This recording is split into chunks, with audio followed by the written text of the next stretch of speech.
नमस्कार,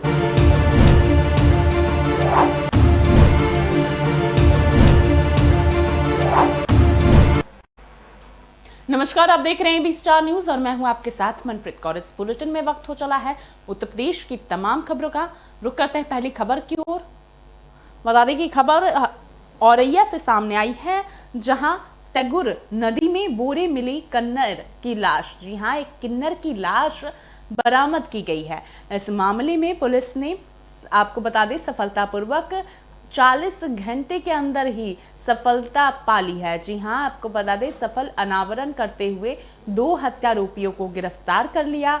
मामूली विवाद के चलते पहले हत्यारोपियों ने किन्नर को बुलाया, फिर उसकी ज्यादातर पिला दी। जी हां, आपको बता दें, उसे बुलाकर शराब पिला दी गई और नशे में धुत हो जाने के बाद, आपको बता दें, धारदार रेती से उसे काट दिया गया। इतना ही नहीं, गला रेत कर बोरे में भरकर सेंगुर नदी में फेंक दिया गया। थाना डिबियापुर क्षेत्र में सेंगन नदी में बोरे में एक शव बरामद हुआ था, जो कि एक अज्ञात शव था। और इस संबंध में 16/3 में थाना डिबियापुर में हत्या का अभियोग पंजीकृत किया गया था। 48 घंटे में औरैया पुलिस द्वारा इसका सफल अनावरण करते हुए 2 अभियुक्त, जिनका नाम लाखन और भानु है, उनको गिरफ्तार किया गया है। जब घटना का अनावरण का प्रयास किया जा रहा था, तब पता चला कि जो शव मिला था वो हरजीत उर्फ सुनीता किन्नर नामक एक व्यक्ति का था, जो कि कानपुर देहात मंगलपुर थाना क्षेत्र का रहने वाला। रुक करते अगली खबर की ओर। खबर यूपी के बागपत से सामने आई है। बता दें कि यूपी के बागपत से ये खबर सामने आई है, जहां दूषित खाना खाने से 4 गायों ने अपना दम तोड़ दिया है। दिल्ली सहारनपुर हाईवे पर बड़ौत शहर के नजदीकी आचार्य श्री विधानसागर पशु संरक्षण केंद्र के नाम से संचालित गौशाला में दूषित खाना खाने से 4 गायों ने दम तोड़ दिया, जबकि 3 गायें बीमार हैं और उनमें से एक की हालत चिंताजनक बनी हुई है। हिंदू संगठन के कार्यकर्ताओं ने हंगामा करते हुए जांच कर कार्रवाई की मांग की है। सवेरे मिली थी एक विद्यासागर जी के जैन मुनि हैं, उनके नाम पर एक गौशाला चलती है और एक समिति, जैन समुदाय के लोगों की एक समिति है, उसका संचालन करती है। सवेरे जैसे ही ये सूचना मिली थी, चीफ वेटरनरी अफसर को तुरंत बता करके उनको वहाँ मौके पर भेजा गया। उन्होंने वहाँ पर, जब वो वहाँ पर गए तो जो जांच में पता चला कि फूड पॉइजनिंग के कारण 3 गायों की जो है वो मौत हो गई थी। एक की जो है हालत गंभीर थी, उसका तुरंत जो है उपचार शुरू कर दिया गया है। वर्तमान में उसका उपचार चल रहा है। गौशाला के पास जगह कम है, इसलिए इनका इशू है कि जगह भी हमें दिलवाई जाए, ताकि जो कुछ ऐसा इशू है कि जो मर्द हैं वो अंदर ही कई बार दफना देते हैं पशु। इसके लिए क्या प्रयास रहेंगे ग्राम पंचायत की तरफ? इसके लिए आज ही ये समस्या हम लोग के संज्ञान में आई है और 2-4 दिनों में हम लोग तुरंत ही एक उपयुक्त स्थल खोज करके और उसको गौशाला के लोगों को सूचित कर देंगे, जहां पर इस प्रकार की स्थिति में गौवंशों को दफनाया जा सके। सवेरे मिली। तो करते अगली खबर की ओर। खबर यूपी के बागपत से सामने आई है। बता दें कि बागपत से ये खबर सामने आई है, जहां 2 दिवसीय दौरे पर पहुंची राज्य महिला आयोग सदस्य। जी हां, आपको बता दें, जन सुनवाई व जागरूकता कार्यक्रम में लोगों की भीड़ महिलाओं की समस्याओं को सुनकर उनका निस्तारण करने व प्रदेश की तरफ से चलाई जा रही महिलाओं के लिए आयोजनाओं की जानकारी देकर जागरूक करने के लिए जनपद बागपत में 2 दिवसीय दौरे पर पहुंची। राज्य महिला आयोग की सदस्य मीना कुमारी ने आज दूसरे दिन विधानसभा बड़ौत क्षेत्र के सिसाना गांव के प्राइमरी स्कूल में आयोजित महिला जन सुनवाई व जागरूकता चौपाल में पहुंची और यहां पर उन्होंने महिलाओं की समस्याएं सुनी और उनका निस्तारण करने के लिए संबंधित अधिकारी को जांच कर कार्रवाई करने के आदेश दिए। वैसे ये कार्यक्रम आज थोड़ा सा रूप बदल गया है। ये डिग्री कॉलेज में या इंटर में कॉलेज में होना चाहिए था। ये आज कार्यक्रम बेटियों का था, सारी लड़कियों का था, लेकिन ठीक है, थोड़ा सा कंफ्यूज हुआ है और समस्याएं आई। अभी एक लेके आई एप्लीकेशन, उसके लॉर्ड, इसमें जो 9 महीने पहले उसकी शादी हुई थी और अभी उसे उसके पति ने छोड़ दिया है उसको मैं महिला एसओ को मैंने जांच करके उसे कार्रवाई करने के लिए बोला है।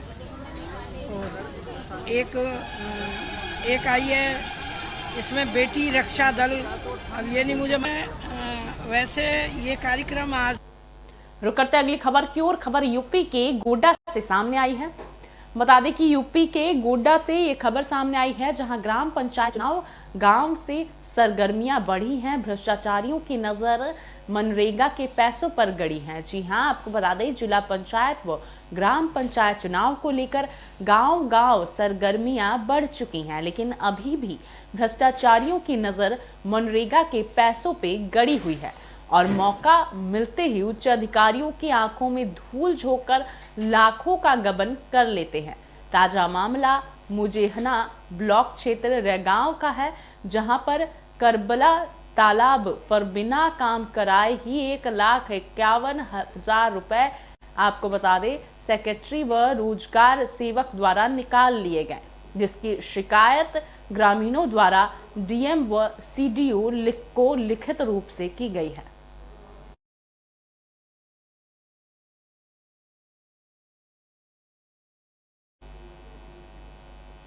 रुक करते अगली खबर की ओर। खबर यूपी के मथुरा से सामने आई है। बता दें कि यूपी के मथुरा से ये खबर सामने आई है, जहां जन चौपाल करने गए आपको बता दें काफिले पर पथराव किया गया है। पूर्व सांसद के काफिले पर पथराव किया गया है और भाजपा के पूर्व सांसद तेजस्वी सिंह जन चौपाल लगाने गए थे। आपको बता दें कि बदलते क्षेत्र के गांव पचलोनी में वो गए थे। इसी दौरान हाथों में किसान यूनियन का झंडा लेकर लोगों ने विरोध प्रदर्शन किया। गांव में घुसने से रोकने पर पूर्व सांसद और पुलिसकर्मियों से ग्रामीणों ने भी आपको बता दें बदसलूकी की। आक्रोशित लोगों ने जमकर किया पथराव और जमकर नारेबाजी की। मौके पर पुलिस फोर्स तैनात रही। वर्तमान यूपी कोऑपरेट बैंक के चेयरमैन हैं, जहां तेजस्वी सिंह बीजेपी सरकार का गांव कहा जा रहा है। जमकर विरोध के बाद भी बीजेपी के नेता पहुंच रहे हैं गांव-गांव। किसानों का कहना है कि जब तक सरकार 3 काले कानून वापस नहीं लेगी, इसी तरह बीजेपी के विधायक और नेताओं को गांव में नहीं घुसने दिया जाएगा। 4-6 लोग थे ऐसे उपद्रवी तत्व कहूँगा मैं तो, जिन्होंने किसान यूनियन के झंडे हाथ में ले रखे थे और टोपी भी पहन रखी थी। मैं समझता हूँ किसान यूनियन के भी कार्यकर्ता नहीं थे, क्योंकि इतने असभ्यता का वातावरण जो उन्होंने वहाँ बनाया, वो ऐसे किसान यूनियन के लोग भी नहीं होते। तो वो तो एक उपद्रवी तत्व थे और उनमें कुछ 2-3 लोगों के ने इस तरह से शराब भी पी रखी थी कि वो खुद सड़क पर लुढ़क रही थी, आपने भी देखा होगा। तो मुझे रोकने का प्रयास किया, लेकिन मुझे मेरा यहाँ कार्यक्रम था, मैं अपने उस कार्यक्रम पे अड़े था। मैं कहा पटलोनी के लोगों ने मुझे बुलाया है, कितने भी बाधाएं आए, कितने भी रोका जाए, लेकिन तेजवीर सिंह वहाँ जरूर जाएगा, वहाँ सभा जरूर। 4-6 लोग थे ऐसे उपद्रवी तत्व कहूँगा मैं तो, जिन्होंने किसान यूनियन के झंडे हाथ में ले रखे थे और टोपी भी पहन रखी थी। मैं रुक करते अगली खबर की ओर। खबर यूपी के मथुरा से सामने आई है। बता दें कि यूपी के मथुरा से खबर सामने आई है, जहां मथुरा समाजवादी पार्टी के राष्ट्रीय अध्यक्ष एवं पूर्व मुख्यमंत्री अखिलेश यादव ने आपको बता दें विद्वान में मेडिका से बात करते हुए प्रदेश की योगी सरकार पर जमकर निशाना साधा। उन्होंने कहा कि प्रदेश में कोई विकास कार्य नहीं हुए हैं। यह सरकार उद्घाटन और शिलान्यास का शिलान्यास करने में लगी हुई है। उन्होंने कहा कि यह सरकार नाम बदलने और रंग बदलने के काम में लगी हुई है। आपको बता दें कि अखिलेश ने कहा कि आज तक उत्तर प्रदेश में इतनी झूठी सरकार कभी नहीं आई है, जो सिर्फ जनता को झूठ पर गुमराह कर रही है। एक प्रश्न के उत्तर में पूर्व मुख्यमंत्री ने कहा कि उत्तर प्रदेश में समाजवादी पार्टी की सरकार बनने पर आज आपको बता दें कि आजम खान ही नहीं, जितने भी झूठे मुकदमे, चाहे कोई भी हो, पत्रकार हो, किसी पर भी झूठे मुकदमे लगे हैं। बस सभी मुकदमे वापस लिए जाएंगे। उन्होंने कहा कि यह सरकार विकास के नाम पर विनाश करने में लगी हुई है। यमुना का पानी पी करके ये कसम खाते थे कि हम यमुना साफ कर देंगे, हम गंगा साफ कर देंगे। अभी जब मुख्यमंत्री जी आए थे तो सोचो कितना अच्छा बहाना बता के गए। बोले कि उत्तर प्रदेश में जो यमुना गंदी है वो दिल्ली की वजह से गंदी है। तो मैं मुख्यमंत्री जी से जानना चाहता हूं कि उत्तर प्रदेश में तो वो खुद गद्दी पर बैठे हैं, दिल्ली में बता देंगे गद्दी पर कौन बैठा है और जिसकी वजह से यमुना गंदी है। और ये बात सच है, जब तक गंगा में जुड़ने वाली नदियां, चाहे वो काली नदी जो कन्नौज में जुड़ जाती है, चाहे यमुना और चंबल इटावा में जुड़ करके संगम में जुड़ जाती है, अगर ये नदियां साफ नहीं होंगी तब तक गंगा साफ नहीं हो सकती। रुक करते अगली खबर की ओर। खबर यूपी के बस्ती से सामने आई है। बता दें कि यूपी के बस्ती से ये खबर सामने आई है, जहां पति ने अपनी ही पत्नी की हत्या कर दी। बस्ती जिले के कप्तानगंज थाना क्षेत्र में पति ने अपनी पत्नी की हत्या कर दी। पत्नी की हत्या करने के बाद आरोपी पति ने फिल्मी अंदाज में पहले हत्या की जानकारी व्हाट्सएप पर अपने साले को दी। उसके बाद पति यही नहीं रुका, उसने अपने द्वारा किए गए गुनाह को कबूलते हुए डायल 112 पर फोन करके बताया कि मैंने अपनी पत्नी की हत्या कर दी है और सबको कमरे में रखा है, आप मुझे यहाँ से पकड़कर ले जाएं। घटना की जानकारी डायल 112 कंट्रोल रूम में थाना अध्यक्ष कप्तानगंज को दी गई। सूचना मिलते ही कप्तानगंज पुलिस मौके पर पहुंची। कप्तानगंज में आज सुबह है करीब 4-5 बजे के आसपास में 112 पे और सूचना मिली थी कि एक व्यक्ति के द्वारा, जिनका नाम अमरीश है, इनके द्वारा अपनी पत्नी है उनकी हत्या कर दी गई है गला दबा के। और इस पर तत्काल थाना प्रभारी की टीम और जो क्षेत्राधिकारी सदर हैं ये घटनास्थल पर गए थे और जब जांच किया गया तो ये पाया गया कि पति के द्वारा ही उस पत्नी की हत्या की गई थी और गला दबा के उनकी हत्या कारित की गई है। और ये पूरी जब जांच पड़ताल किया गया तो ये तथ्य सामने आए अभी तक की जांच में कि जो पति है वो उनका पत्नी के साथ में संबंध ठीक नहीं था और जो उनके ससुराल पक्ष के लोग थे उनसे भी वो थोड़े से परेशान थे और इसी को लेके उन्होंने घटना किया। और घटना के बाद में कप्तानगंज में आज सुबह है करीब। रुक करते हैं अगली खबर की ओर। खबर यूपी के फर्रुखाबाद से सामने आई है। बता दें कि फर्रुखाबाद से ये खबर सामने आई है, जहां दाह संस्कार में आई युवक गंगा में डूब गया। युवक की डूबते ही मौत हो गई। गंगा में नहाते समय गहरे पानी में जाने से युवक की डूबकर मौत हो गई। युवक को डूबते हुए देख खेतों में काम कर रहे ग्रामीण भी मौके पर पहुंचे। वहीं ग्रामीणों की मदद से युवक की गंगा से खोज करके बाहर निकाली गई शव। आपको बता दें कि 1 घंटे बाद युवक का गंगा में शव बरामद कर लिया गया।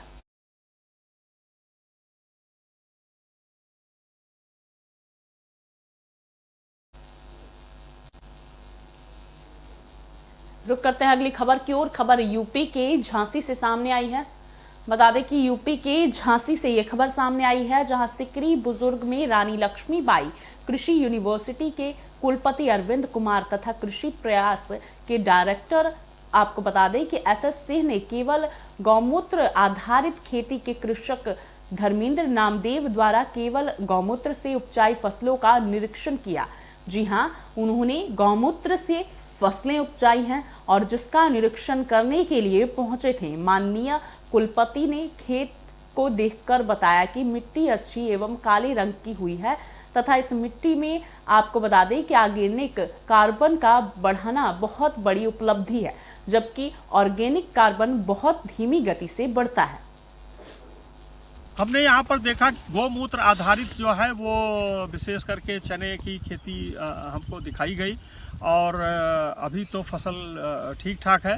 तो निश्चित तौर से जो भारत सरकार की मंशा है कि परंपरागत खेती को बढ़ाया जाए, ऋषि कृषि की खेती को बढ़ाया जाए, तो उसमें एक ये अच्छा कदम है। लेकिन यह है कि 3 साल बाद इसमें पता चलेगा कि इसको जैविक रूप से हम इसको सर्टिफाई करके क्या बेच सकेंगे। और दूसरी बात यह है कि क्या उत्पादन का स्तर इस लायक रहेगा कि बाज़ार में अच्छा दाम मिलने के बावजूद जो है किसान इसको अपना सकें और टिकाऊ तौर से अपना सकें। लेकिन फिर भी अगर इस खेती का उपयोग किया गया, गौमूत्र का उपयोग किया जाए जैसा कि हमारे किसान भाई कर रहे हैं, तो तमाम हमारे रासायनिक जो रसायन खेती में उपयोग हो रहे हैं उससे बचत मिलेगी और साथ साथ जो हमारे आवारा गोवंश हैं उनके मूत्र का सदुपयोग हो। हमने यहाँ पर देखा अगली खबर की ओर, खबर यूपी के झांसी से सामने आई है।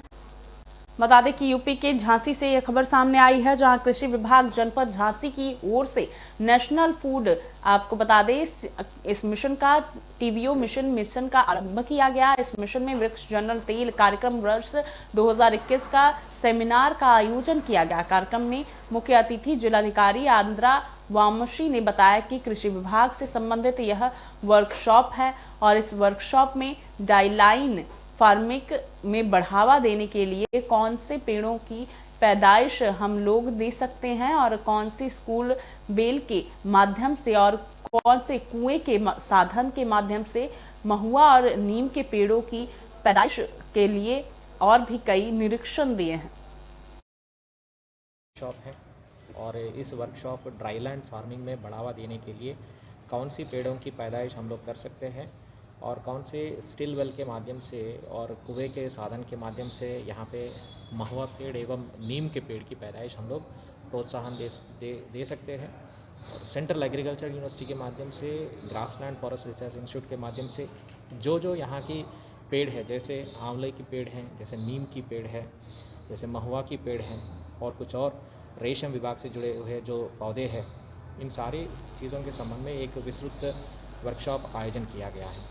इस वर्कशॉप के दौरान किसानों को प्रशिक्षित। इस बुलेटिन में अभी के लिए इतना ही। बने रहिए एबी स्टार न्यूज़ के साथ।